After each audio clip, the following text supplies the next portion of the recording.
अब कपड़े धोने वाले भी लेना है पानी या सुखाने वाले भी ले जाना है। उसकी भी तो सफाई करनी पड़ती है ना कभी कभी। पानी उस पर डालेंगे तो सिलेक्टर स्विच के द्वारा आप इधर पानी लेना चाहेंगे तो इधर हो जाएगा, इधर पानी लेना चाहेंगे तो इधर हो जाएगा।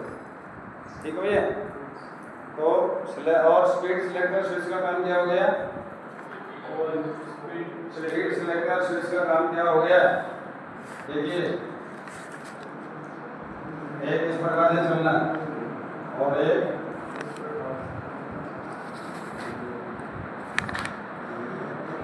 ठीक हो गया, और एक इस प्रकार से चलना। परिवर्तन है या नहीं है? तीनों दिशाओं में परिवर्तन है या नहीं है? ये स्पीड सिलेक्टर स्विच होगा, उसके ऊपर इस प्रकार सिंबल बने होंगे। कौन सी पोजीशन में आपने इसमें चलाना है? क्लियर हो गया? आप बताइए बाकी ये सारे पार्ट्स की जानकारी आपको है या नहीं है? जानते हो या नहीं जानते हो? हाँ जी, आपको तो सभी जानते हैं। स्टील कोटिंग होता है या फाइबर में मिलेगा। दूसरा नंबर स्पिनर कवर। आपने देखा होगा कि जब हम ये शटर बंद करते हैं इससे पहले एक प्लास्टिक का ढक्कन और होता है, वो कवर हो गया उसका। उसके बाद में शटर, इस शटर के साथ में हमारे दो पार्ट्स काम करते हैं। कौन सा?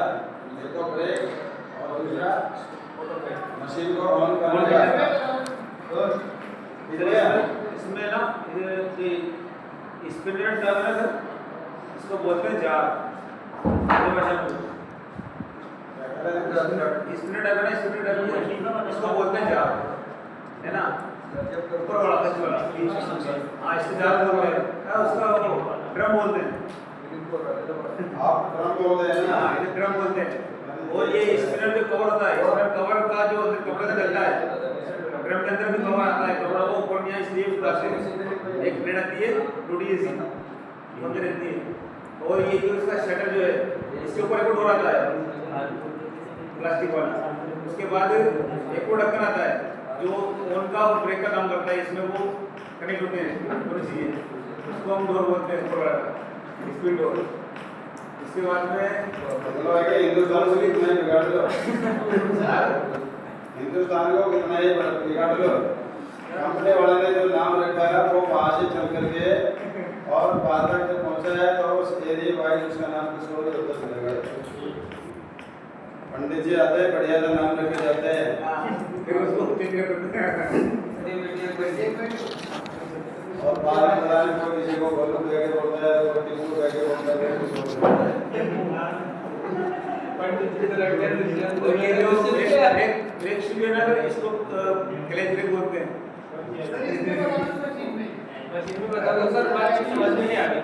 आएगी सब आएगी, पहले आएगी, पहले इंग्लिश का नाम तो सुन लो यार। पहले ओरिजिनल नाम जो है हमारे लिए इंग्लिश है, ओरिजिनल नाम जो है वो इंग्लिश है। आपको इंग्लिश आ गई तो समझ लो ओरिजिनल नाम याद हो गए, और नहीं तो वो ये भाई साहब गाँव में जाकर पता नहीं क्या क्या नाम रख देते हैं। चुटकी दे दीजिए, चुटकी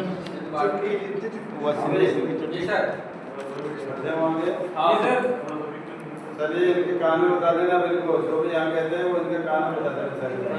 आप इनके आगे जितने ना ठीक है, साथ में ब्रेक लगा लेंगे, साथ में जो बोलने का फायदा थोड़ा ब्रेक लगा लेंगे।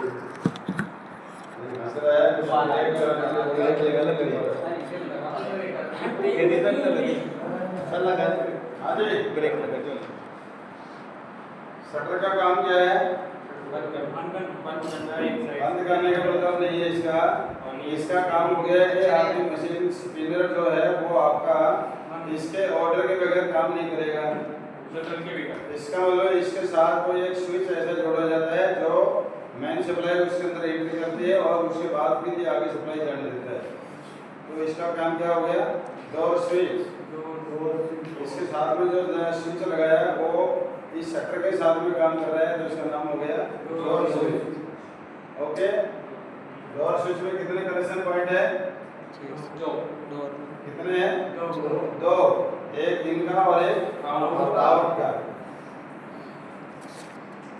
उसके बाद में जो ये जार बता रहे हैं उसके अंदर एक प्लेट टाइप की रबड़ की पड़ी रहती है, जाली टाइप की जो बनी होती है ना, उसको हम क्या बोलते हैं, ब्लॉकिंग ग्रिप, ताकि वो कपड़ों को बाहर ना निकलने दे। जितने भी कपड़े आपने उसमें डालने के बाद में ये आपने उसके अंदर फेंक दिया है, जैसे ये राउंड लेगा ये ऊपर के ऊपर आएगा और एक ग्लोव टाइप का बन जाएगा, आपके कपड़ों को बिल्कुल भी बाहर नहीं आने देंगे। सुरक्षा है ना, अगर ये नहीं डाला है तो कपड़े कभी भी बाहर आ सकते हैं, चाहे वो लेडीजों की साड़ी ही क्यों नहीं है। सूखने के बाद में वो भी हवा में उड़ना शुरू हो जाती है। स्पिनर टाइमर स्विच, अब क्या हो गया इसमें, स्पिनर को चलाने के लिए, ड्रायर को चलाने के लिए एक स्विच होता है भाई साहब, स्विच छोड़ते पहले उसमें टाइम टेबल भरा होता है 5 मिनट तक 1 मिनट से और 5 मिनट का। आप जितने समय तक चलाएंगे वो उतने समय तक चलेगा, फिर बंद हो जाएगा। ब्रेक शू, ये हमारे शटर के साथ में जुड़े होते हैं। शटर में एक रस्सी होगी और नीचे मोटर के साथ में जो इसकी कपलिंग होती है, उस कपलिंग के साथ में रबड़ के लेदर के ब्रेक्स बने होते हैं, उसमें एक स्प्रिंग भी लगा होता है। आप शटर को जब ऊपर उठाएंगे तो वो ब्रेक वायर खींच जाता है, ढीला हो जाता है और जाकर के ब्रेक लग जाता है। जब आप शटर को बंद कर देते हैं तो वो वायर को ऐसे खींच लेता है और उसके लेदर जो लगा होता है वो एकदम से कट जाता है।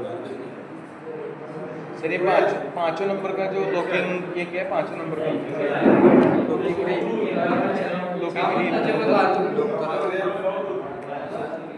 मतलब जो भी सामान लॉक कर देता है उसको हम बोलते हैं कि वो एकदम से ऊपर उठेगा, जैसे इसके अंदर पड़ा होगा।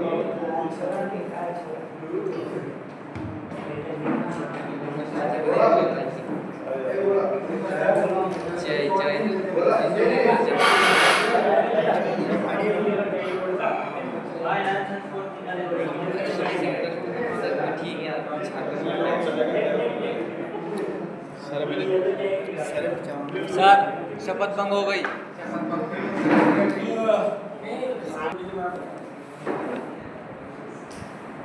ब्रेक शू का पता चल गया, हाँ ब्रेक वायर का पता चल गया। स्पिनर मोटर ये 250 वाट की होती है, ये सॉकर लगे रहते हैं, स्प्रिंग होते हैं जो मोटर और जो जार लगा होता है इनका सबका बैलेंस बनाने के लिए जार एक जगह घूमता रहे, इसलिए इस मोटर के नीचे ये सॉकर लगा दिए जाते हैं। जब भी कभी ये इधर उधर कहीं राउंड लगाना शुरू करेगा तो उसका मतलब है कि हमारे जो सॉकर होते हैं इनमें जंप करने की ताकत कम ज़्यादा हो जाती है। भाई साहब एक बार ही कहते हैं, नमस्ते बहन जी।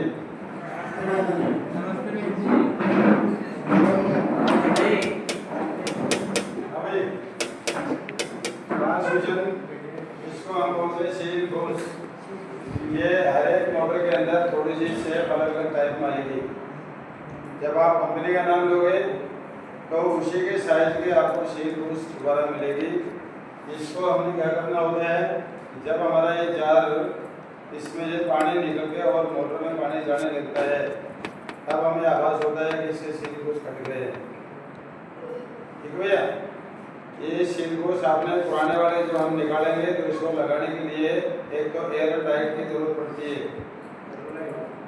एयर टाइट होती है उसकी जरूरत पड़ती है, क्योंकि बॉडी के अंदर उस रबड़ को चिपकाने के लिए उसके अंदर सेट हो जाए, उसमें कोई लीकेज ऐसे ना हो कि वो पानी जहाँ से भी निकलना शुरू हो जाएगा वो सीधा मोटर पे जाएगा। तो जब इस सील को उसके अंदर लगाते हैं तो इसके चारों तरफ हमने वो एयर टाइट 2 ट्यूब आएंगे मिक्स करके, दोनों को मिक्स करके और उस जगह लगाई जाती है। लगाने के बाद ये सूखने के बाद ये यूज़ करे जाते हैं। ऐसा नहीं कि आपने एयर टाइट लगा दिया और लगाते ही उसको यूज़ करना शुरू कर दिया, उसको सूखने के लिए छोड़ देते हैं। जब वो सूख जाता है तो उसके बाद में फिर जार को उसके अंदर डालते हैं, उसके अंदर से नीचे निकालेंगे, नीचे मोटर लगी होगी उसमें कपलिंग होगी। सर ये तो सूखने के बाद कड़क हो जाती है ना, सूखने के बाद वो जो पेस्ट जो ट्यूब आती है वो सूखने के बाद कड़कपन ले लेती है ना। तो जब वो नहीं आपने वो रबड़ के साथ लगा के मशीन को सील को उसमें फिट कर दिया, फिट करते ही अब आपने देखा कि इससे तो एकदम जो फिटिंग आई है वो एकदम बिल्कुल फाइनल हो गई है। फिर भी आपने इसी सबके दायरे में उसके चारों तरफ एक तो हमने पहले मान लो ये वस्तु है जिसके इस किनारे के ऊपर अगर हम ये एयर लाइट लगा देंगे वापस के ये पार्ट्स में इसको फिट करेंगे तो बिल्कुल लॉक लग जाएगी। सूखने के लिए थोड़ी देर के लिए छोड़ेंगे इसको, सुखाएंगे नहीं सुखाएंगे, हाँ ये जब ऐसे ऐसे सूख जाएगी आप इसको यूज कर सकते हैं कि पानी डाल के देखेंगे पानी निकल तो नहीं रहा है। साइड में मान लो हमने थोड़ा सा पानी डाला, वो जो शील होती है ऊपर से ऐसे उभरी हुई होती है, यहाँ शाफ्ट डलेगी नीचे जाएगी, ये हिस्सा जो है वो बॉडी के अंदर फिक्स होता है। इसके लिए प्लास्टिक का लॉक बना हुआ आता है। कई मशीनें ऐसी होती हैं कि वो लॉक जो है वो चूड़ी के द्वारा और तब रबड़ की फिटिंग करता है, तो जो चूड़ी के द्वारा फिट हो जाता है उसमें सील आपने एयर टाइट लगाने की जरूरत नहीं पड़ती है। लेकिन किसी में वो लॉक सिर्फ उस रबड़ के साथ फंसाया जाता है और उसको फिर लॉक लगा देते हैं साइडों में, उसके द्वारा टाइट होती है। वहाँ उसमें एयर टाइट लगाना बहुत ज़्यादा ज़रूरी है। एयर टाइट ठीक हो गया। इसमें जो कंडेंसर होगा वो 5 चलोड़े, क्योंकि ये कपड़े में पानी पहले हम बहुत सारा निकाल देते हैं और फिर उसके बाद ये सुखाती है तो इसके ऊपर लोड ज़्यादा नहीं होता है। उसमें काम क्या हो जाता है, उसमें पानी का भी लोड है कपड़े का भी लोड है, तो उसके अंदर 5 MFD का काम नहीं करेगा, उसके अंदर 10 MFD का ज़्यादा पावर का। ठीक है। कपलिंग इनके साथ में नट लगा होता है, वो नट जो होता है इसके अंदर या तो 10 नंबर का नट मिलेगा या फिर कोई 8 नंबर का नट मिलेगा। और ये नट जो होते हैं ये स्टील के बने होते हैं, ऐसे नट होंगे, बारीक चूड़ी में आते हैं, हर एक नट उसमें नहीं लग पाएगा। इसका मतलब है कि इसके अंदर आपने ऐसा नट का प्रयोग करना है, बारीक चूड़ी होती है, आराम से टाइट हो जाता है, आराम से कभी भी खोल सकते हो। लोहे के नट लगा दिए तो वो जल्दी करके जंग खा जाते हैं, फिर वापस खोलने में आपको परेशानी आएगी। एसएस नट, एसएस नट, स्टेनलेस स्टील नट, ठीक है। ये 10 नंबर के जो होते हैं 8 नंबर के जाते हैं। वाशर के parts, washer cover, selector switch, washer timer switch, इसके अंदर ध्यान रखना है ये खराब नहीं होते हैं, ये जल्दी खराब नहीं होते हैं। वाशर टाइमर स्विच आपका खराब होता है तो इसमें कितने वायर निकले हुए हैं, इसको आप क्या करेंगे, जैसे इसमें वायर निकले हुए हैं और वो 1-1 मीटर लंबे तार निकले होते हैं, क्योंकि मशीन ऊपर से नीचे कंडीशन मोटर तक पहुंचा रही है, तो वायर लंबाई होगी ना ज़्यादा, वो उतने लंबे तार दिखाई देते हैं जो ऊपर से लेकर नीचे तक जरूरत होती है। आपका पहला टाइमर स्विच खराब हुआ, आपने उसके अंदर देखा कि कई कलर के वायर हैं, तो जो कलर उसमें निकले दोबारा उसी कलर के टाइमर स्विच को ला करके उसमें लगाना होगा। उसमें अलग कलर के अगर ले आए तो मशीन आपकी फिटिंग में नहीं आएगी। कलर कोड देखने के लिए क्या करेंगे, उसी टाइमर स्विच के वायर को यहाँ से काट लेंगे, एक तो स्विच को खोल के ले जाएंगे तो यहाँ से काट लेंगे तो कुछ तार को हमें इसमें दिखाई देंगे और कुछ नीचे की तरफ रह जाएंगे।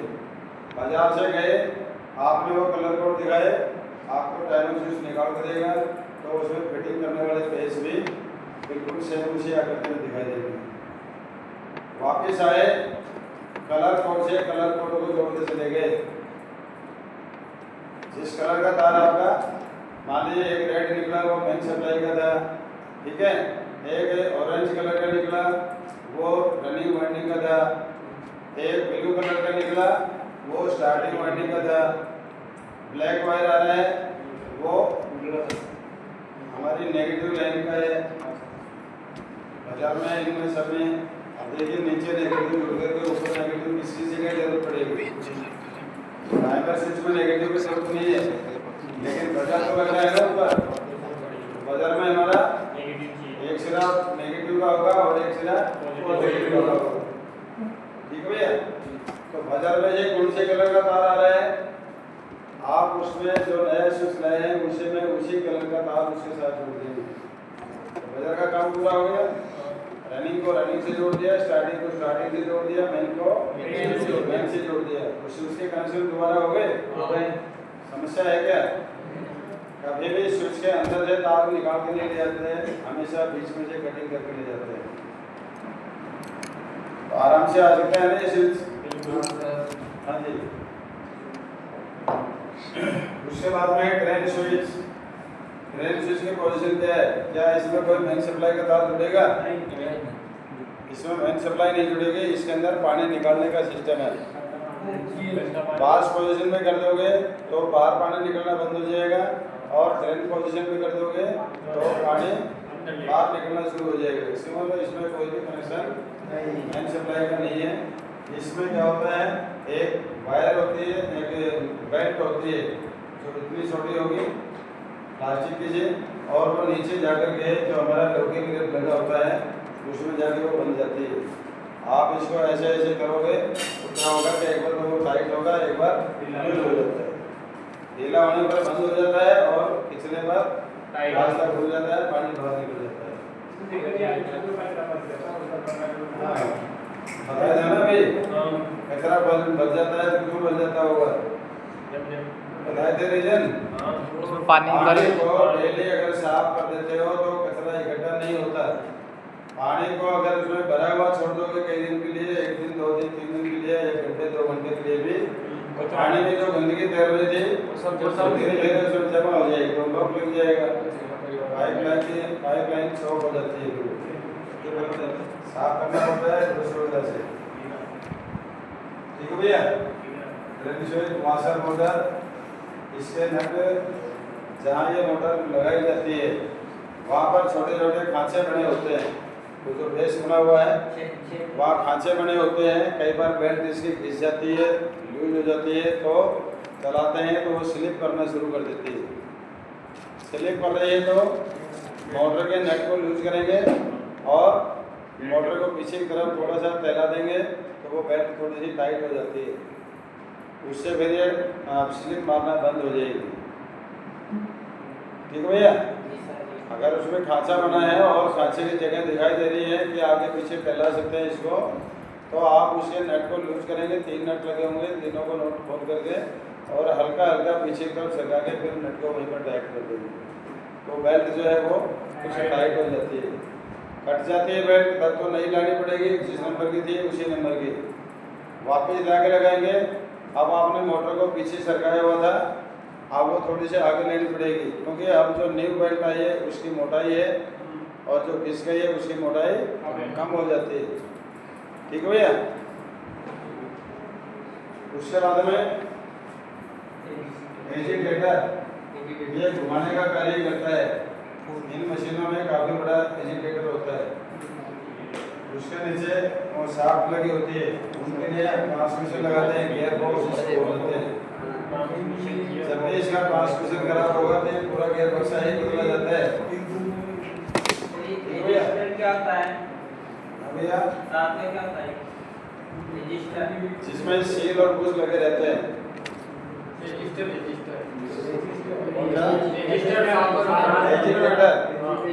मशीन के अंदर लगा हुआ है, मैं अभी आपको दिखाऊंगा। इसमें वो कपड़े घुमाना, उसमें देखा होगा जो पानी घुमाता है, पहिए टाइप का होता है ना, वो अंदर कपड़े धोने का पहिए टाइप का होता है ना, जो पहिए टाइप का है उसी को आप वेजिटेटर बोलते हैं। साफ लगी होती है।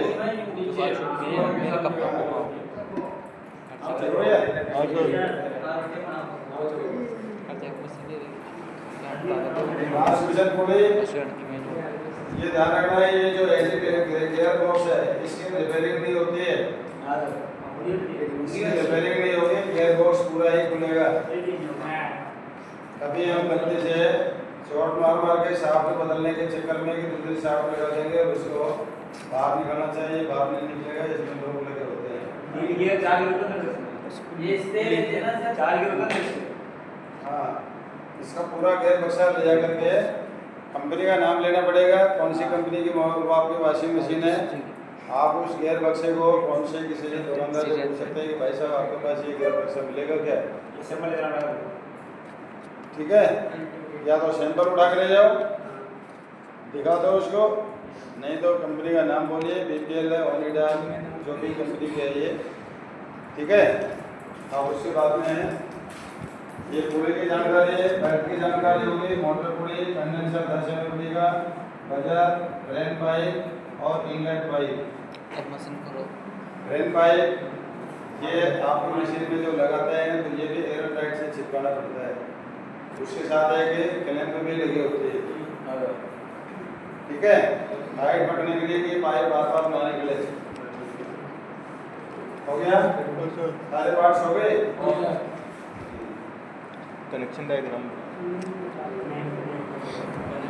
लीड को पकड़ेंगे, इसमें 3 तारें होती हैं, एक वायर किसके लिए है, अर्थ के लिए, ग्रीन कलर की वायर होगी, वो कहीं पर भी वहीं बॉडी के साथ में है और पेज के द्वारा कहीं टाइट हो रहा होगा।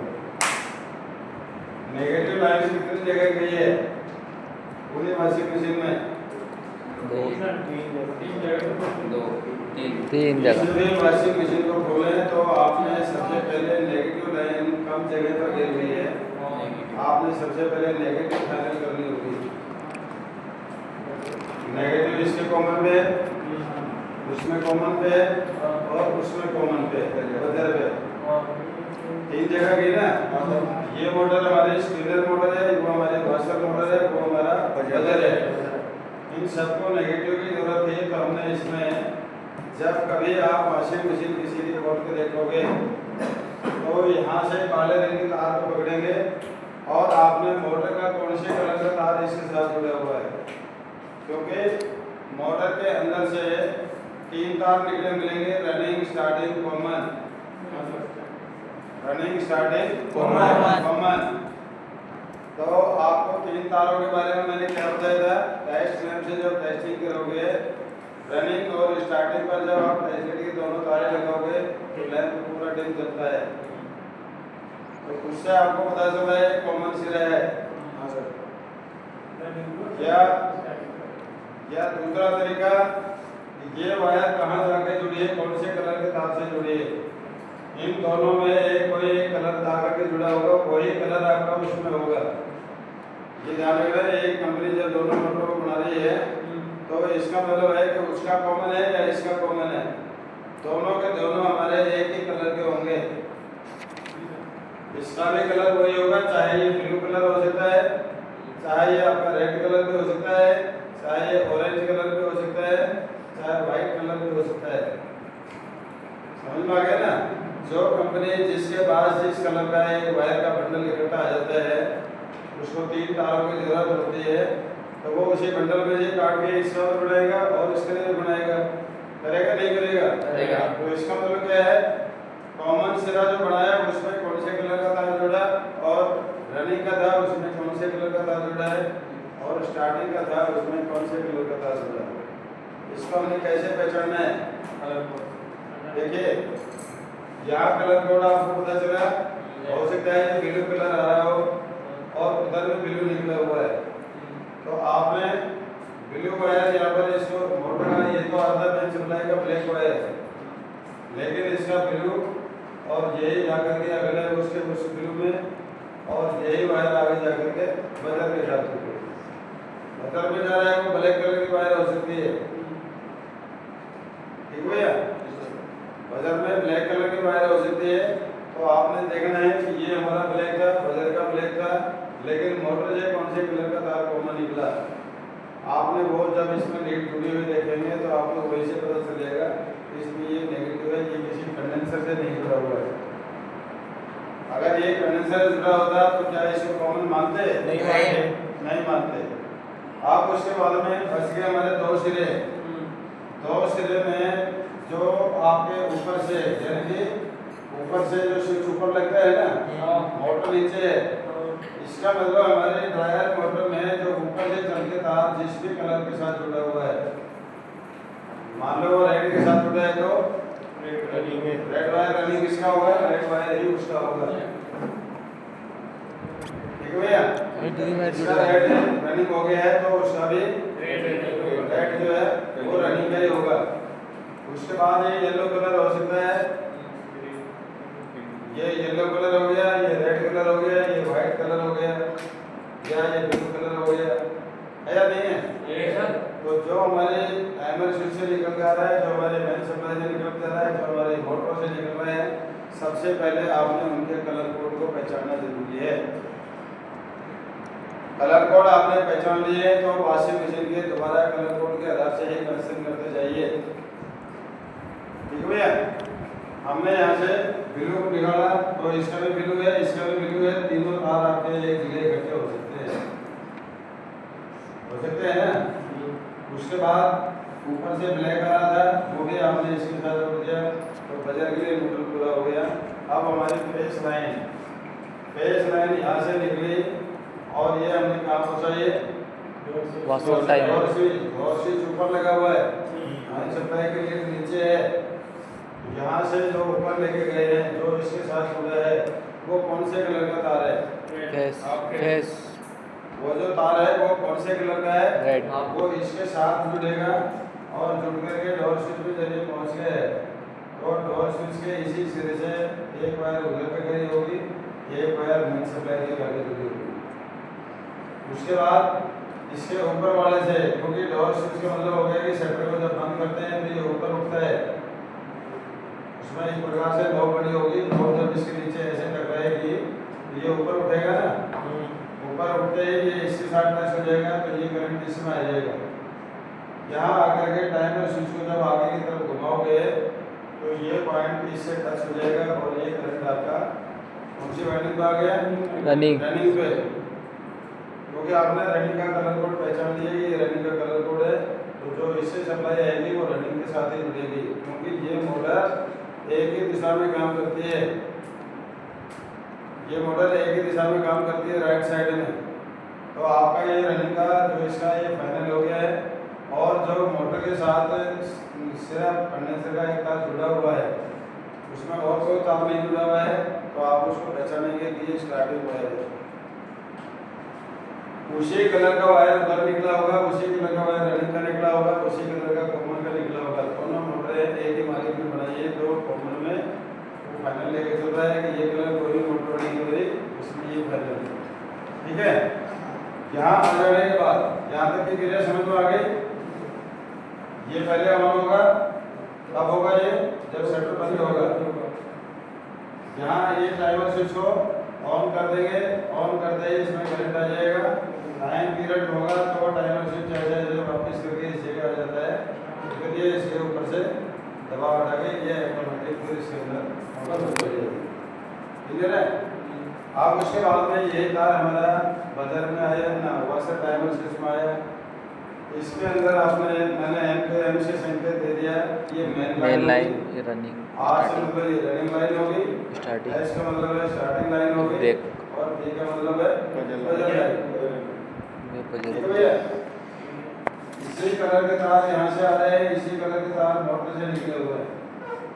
मेन सप्लाई का वही कलर है, बजर का अलग कलर हो सकता है क्योंकि बजर इसके बराबर में है, तो इससे भी तो निकला हुआ मिलेगा ना। मान लो ये निकला आपका रेड, ये निकला ब्लू, ये निकला येलो, ये निकला ग्रे। तो येलो को येलो से मिलाएंगे, ब्लू को ब्लू से मिलाएंगे, ग्रे को ग्रे से मिला देंगे, कनेक्शन कंप्लीट है। ठीक है भैया, ये दोनों तार क्या काम करवा रहे हैं? यहाँ दोनों तार क्या काम करवा रहे हैं? एक बार ये मेन सप्लाई इससे जुड़ जाती है, एक बार ये मेन सप्लाई इससे जुड़ जाती है। जब ये दोनों का टाइम पीरियड पूरा हो जाएगा तो ये वायर इसके साथ जाके जुड़ेगा, वो घड़ी की गिरारी जो मैंने बताई थी उसी सिस्टम से।